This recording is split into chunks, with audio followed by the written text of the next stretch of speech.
Sobat, apakah Anda merasa sebagai pria yang romantis? Atau ingin belajar menjadi romantis? Seiring dengan semakin maraknya film-film romantis dan lagu-lagu melowunan ngarep yang didendangkan oleh para musisi tanah air, semakin banyak pula para pria yang terinspirasi untuk belajar menjadi seorang pria romantis.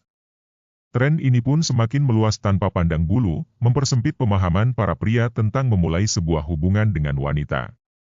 Memberikan ilusi pada mereka, bahwa dengan bersikap romantis maka akan tercipta sebuah jalan pintas untuk sebuah keberhasilan dalam kehidupan romansa. Special thanks to the medias. Berkat media, yang selalu mensimbolisasikan romantisme dengan bunga mawar, puisi dan lagu, cincin berlian, dan kata-kata indah belaka, para pria menjadi semakin jauh dari kehidupan romansa yang sehat dan berkualitas. Beberapa pria menghabiskan banyak uang untuk membelikan bunga dan cincin untuk wanita yang mereka sukai. Beberapa pria memeras otak mereka hanya untuk merangkai puisi indah untuk wanita yang mereka sukai. Beberapa pria membuang waktu berharga mereka menunggu bertahun-tahun untuk membuktikan ketulusan pada wanita yang mereka sukai. Dan tentunya, beberapa pria tewas secara fisik atau mental, ketika mengetahui semua itu ternyata gagal total. Ditambah dengan kasus-kasus tipikal lainnya. Budaya romantisme ini sudah memakan begitu banyak korban pria. Lalu kesalahan apa sih yang membuat romantisme yang dilakukan para pria modern ini menjadi gagal total? Bahkan cenderung berakhir dengan teriakan, "Ah gombal banget deh lu," dari seorang wanita. Padahal tokoh pria di dalam film, tips-tips majalah, dan lirik-lirik lagu berhasil mendapatkan wanita yang mereka inginkan. Poin apa yang luput dari pemikiran Anda? Begini, sebagian besar pria tidak paham betul dan masa bodoh akan arti sesungguhnya dari romantis itu sendiri. Dan sudah hukumnya apabila kita tidak mengerti makna sebenarnya akan sesuatu, kita juga tidak tahu mekanisme dan cara melakukannya dengan benar. Dan meskipun Anda menguasai sesuatu tanpa mengerti betul, otodidak, pengetahuan Anda pun tetap akan mudah runtuh, tersesat, bahkan mentok. Karena Anda tidak dilandasi dengan pondasi yang kuat. Anda tidak tahu apa dan kenapa salah Anda. Dan saya betul-betul ingin meluruskan pandangan Anda tentang arti dari romantisme, sekaligus memberikan solusinya sesuai dengan apa yang telah saya pelajari. Saya berjanji tidak akan menguliahi Anda dengan sejarah dan falsafah romantisisme, melainkan saya akan memberikan definisi umum yang sederhana tentang romantisme yang sudah selayaknya Anda ketahui.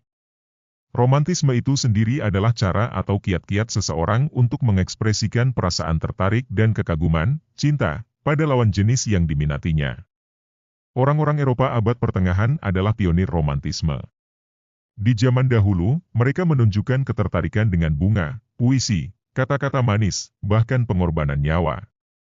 Hingga akhirnya, cara ini telah menjadi tren dan budaya di seluruh dunia untuk mengungkapkan cinta. Sampai sekarang. Namun modernisasi telah mengubah wajah romantisme secara drastis, sobat. Ketika aksi-aksi romantis tadi jadi mudah didapat dengan harga yang murah dan tidak lagi berseni, maka romantisme kuno dituntut untuk menyesuaikan diri dengan budaya modern. Hal tersebut menyebabkan romantisme terbagi menjadi dua kubu yang bertentangan, yaitu, 1. Aksi romantis modern yang telah berhasil beradaptasi dengan zaman, dan tetap menyandang nama romantis. Dan, 2. Aksi romantisme kuno, yang masih mengandalkan cara-cara yang cenderung berhasil di zaman dahulu, dan akhirnya berakhir dengan nama gombal, atau sok romantis. Coba Anda pikirkan dengan seksama. Dewasa ini, cap romantis otomatis menempel pada aksi pengungkapan rasa suka yang dianggap tulus, kreatif, dan berhasil menawan hati target. Melelehkannya seperti coklat panas dan terasa begitu membuai. Sebaliknya, cap gombal akan menempel pada sejumlah aksi yang gagal, menawan hati, dianggap tidak tulus dan merayu belaka. Aksi yang terlihat trying too hard untuk mendapatkan perhatian dari targetnya. Aneh sekali bukan? Suatu hal dibedakan dari tulus dan tidaknya. Dengan kata lain, selama ini Anda dan ribuan pria lain berpikir bahwa Anda akan berhasil mendapatkan wanita bila Anda melakukan aksi romantis dengan tulus. Padahal sudah jelas suatu ketulusan tidak punya alat ukur pastinya. Siapa sih yang tahu bila Anda tulus atau tidak? Diferensiasi psikokultural ini sangat menarik dan membingungkan di saat yang bersamaan. Sehingga orang yang melakukannya cenderung tersesat. Ini adalah sebuah pembagian yang sangat tipis, tak kasat mata, namun hasilnya sangat jauh berbeda. Anda menyukai seorang wanita, Anda berhubungan dengannya, dan Anda merasa ingin menunjukkan rasa suka Anda padanya. Tidak tahu apa yang harus dilakukan untuk menarik hatinya, maka Anda hanya bisa memakai cara-cara yang berhasil dalam film atau ide-ide kreatif sahabat Anda, yang sebenarnya juga jomblo semua. Anda pikir itu memang cara yang harus dilakukan. Tidak mungkin wanita tidak tersentuh. Jadi Anda membuktikan cinta tulus Anda lewat kado boneka teddy bear lucu yang di lehernya dikalungi sebuah cincin yang Anda berikan jam 12 malam tepat di hari ulang tahunnya. Sang wanita hanya menatap Anda dengan wajah heran. Lalu tersenyum dan mengucapkan terima kasih. Dia menerima kado Anda, dan seketika itu Anda mengatakan, "Aku sayang kamu. Boleh gak aku jadi cowok kamu?"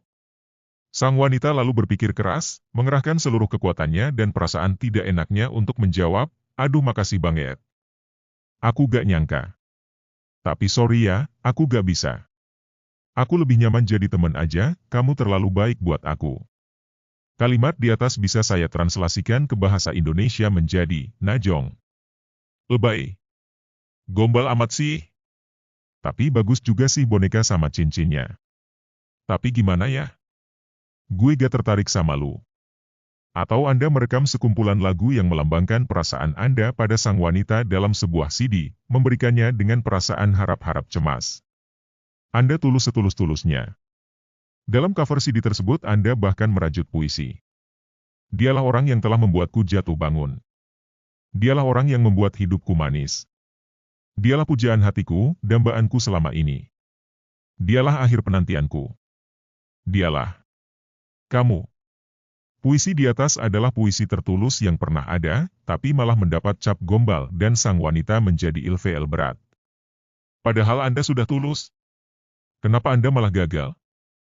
Bila Anda seringkali gagal dalam melakukan aksi romantis, saya tidak akan menyalahkan Anda. Namun saya juga tidak akan membiarkan Anda semakin terjerumus. Ini hanyalah akibat kesalahpahaman Anda mengenai romantisme yang selalu memaksa Anda untuk terus mengandalkan cara-cara lama yang sudah usang. Anda masih bisa bangkit kembali. Nah, bagaimana caranya untuk menjadi pria romantis yang sesungguhnya yang tidak akan dicap sebagai pria gombal sok romantis? Sobat, banyak pria salah kaprah dan berpikir bahwa yang namanya romantis itu adalah soal kata-kata manis merayu penuh pujian dan memberikan kado istimewa. Padahal bukan itu sama sekali. Pria romantis sesungguhnya mengandalkan timing dan sikap. Timing maksudnya Anda harus tahu waktu yang tepat untuk melancarkan aksi romantis. Anda tidak bisa main hajar begitu saja. Bila Anda melakukannya di saat yang tidak tepat, maka sudah pasti Anda akan menemui kegagalan. Sewaktu Anda masih kecil dan ingin minta dibelikan mainan, maka Anda menunggu waktu yang tepat untuk merayu orang tua Anda, bukan? Bila Anda ingin minta naik gaji, maka Anda pasti akan memperhitungkan kapan waktu yang tepat untuk berbicara dengan bos Anda, bukan? Bila Anda bokek dan ingin meminjam uang pada sahabat terdekat Anda sekalipun, pasti Anda memperhatikan waktu yang tepat untuk berbicara dengannya, bukan? Agar efektif, ada waktu yang tepat untuk melakukan segala sesuatu. Anda sebenarnya sudah mengerti. Tapi mengapa ketika berhadapan dengan wanita, Anda selalu main hajar, spontan, dan tidak memperhitungkan apa-apa? Anda dengan buta berharap bahwa hanya dengan modal ketulusan dan kasih sayang, Anda akan mendapatkan hatinya. Jadi, kapan waktu yang tepat untuk melancarkan aksi romantis? Ketika dia sudah tertarik pada Anda. Ini poin yang terpenting. Bila Anda melewatkan hal ini, maka semua tindakan Anda akan berakhir percuma. Saya telah menjelaskannya dengan panjang lebar dalam video-video terdahulu. Lihat dan serap seluruh pelajaran yang terkandung di dalamnya. Setelah Anda tahu dia tertarik pada Anda, maka berikutnya Anda harus melakukan aksi romantis dalam suasana yang tepat. Suasana maksudnya adalah suasana hati sang wanita saat itu, suasana tempat, suasana keadaan, dan lainnya. Apapun yang Anda lakukan tidak akan terasa romantis bila Anda melakukannya di tempat ramai yang kumuh. Sedangkan sikap adalah pembawaan Anda sejak awal Anda bertemu dengannya. Jangan berharap dapat melancarkan aksi romantis yang efektif bila Anda masih gugup, kaku, bingung, dan grogi. Bila menyentuhnya saja Anda tidak berani. Dalam kisah-kisah romantisme antara pangeran gagah berani dan tuan putri yang cantik jelita, tentu tidak digambarkan pangeran tersebut sebagai sosok yang kaku, grogi, dan panik. Pangeran dengan penuh percaya diri dan kehormatan mengambil tangan sang putri lalu menciumnya dengan lembut. Jadi Anda lihat, ada banyak hal yang harus Anda perhatikan sebelum melakukan aksi-aksi romantis. Bila Anda ingin menawan hati seorang tuan putri dengan romantisme, jelas Anda harus menjadi seorang pangeran terlebih dahulu. Dan itu yang saya ajarkan dalam setiap konten-konten saya. Apabila Anda ingin menjadi pangeran gagah berani yang dapat menawan hati seorang tuan putri yang cantik jelita,